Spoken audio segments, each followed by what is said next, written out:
ইরানের পাল্টা চাল, এবার নিজের পারমাণবিক ভান্ডারে তালা দিল তেহরান। মধ্যপ্রাচ্যে যখন উত্তেজনা চরমে, তখন নিজেদের সবচেয়ে স্পর্শকাতর পারমাণবিক সম্পদ রক্ষায় নতুন কৌশল নিয়েছে দেশটি।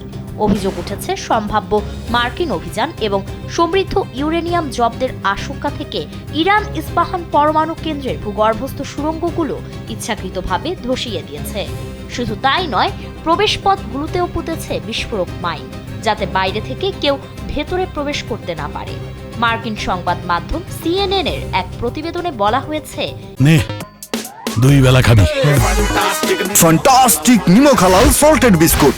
ইরানের এই পদক্ষেপের ফলে এখন সেখানে সংরক্ষিত উচ্চমাত্রায় সমৃদ্ধ ইউরেনিয়ামের কাছে পৌঁছানো আগের যে কোনো সময়ের তুলনায় অনেক বেশি কঠিন, ঝুঁকিপূর্ণ এবং সময় সাপেক্ষ হয়ে উঠেছে। শুধু যুক্তরাষ্ট্র নয়, প্রয়োজন হলে খোদ ইরানের পক্ষেও এই ইউরেনিয়াম উদ্ধার করা সহজ হবে না বলে মনে করছেন বিশেষজ্ঞরা। বিশ্লেষকদের মতে এটি মূলত তেহরানের এক কৌশলগত পাল্টা চাল, কারণ সম্ভাব্য সামরিক অভিযান চালিয়ে যুক্তরাষ্ট্র যাতে পারমাণবিক উপাদানের নিয়ন্ত্রণ নিতে না পারে, সেজন্যই ইউরেনিয়ামের ভান্ডারকে কার্যত দুর্গে পরিণত করা হয়েছে।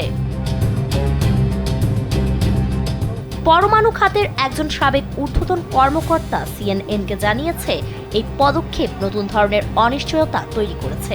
ভবিষ্যতে ইরান দাবি করতে পারে যে ধ্বংসপ্রাপ্ত সুড়ঙ্গের ভেতরে থাকা কিছু পারমাণবিক উপাদান আর উদ্ধার করা সম্ভব নয়। এদিকে ইরান ও যুক্তরাষ্ট্রের মধ্যে সম্ভাব্য সমঝোতা নিয়ে যে আলোচনা চলছে, সেখানে সমৃদ্ধ ইউরেনিয়ামের ভবিষ্যৎ এখন সবচেয়ে গুরুত্বপূর্ণ ইস্যুগুলোর একটি। বিশেষজ্ঞরা বলছেন, ভবিষ্যতে যদি ইরানকে সব সমৃদ্ধ ইউরেনিয়াম একটি নির্দিষ্ট কেন্দ্রে এনে আন্তর্জাতিকভাবে যাচাই ও অপসারণের শর্ত দেওয়া হয়, ইরান তখন বলতে পারে যে উচ্চমাত্রায় সমৃদ্ধ ইউরেনিয়ামের একটি অংশ ধ্বংসপ্রাপ্ত সুড়ঙ্গের নিচে আটকা রয়েছে এবং তা আর উদ্ধার করা সম্ভব নয়। এতে আন্তর্জাতিক মহলের পক্ষে নিশ্চিত হওয়া কঠিন হবে যে ভবিষ্যতে ওই উপাদান আবারও ব্যবহারের সুযোগ থাকবে না। বিশ্লেষকদের মতে প্রায় আধা টন উচ্চমাত্রায় সমৃদ্ধ ইউরেনিয়ামকে ঘিরে তৈরি হওয়া এই পরিস্থিতি শুধু সামরিক নয়, কূটনৈতিক ক্ষেত্রেও নতুন সংকট তৈরি করেছে। কারণ এখন প্রশ্ন শুধু ইউরেনিয়াম কোথায় লুকানো আছে তা নয়, বরং সেই ইউরেনিয়াম আদৌ উদ্ধার করা সম্ভব কিনা সেটিও। ফারিন রহমান প্রীতি, কালবেলা।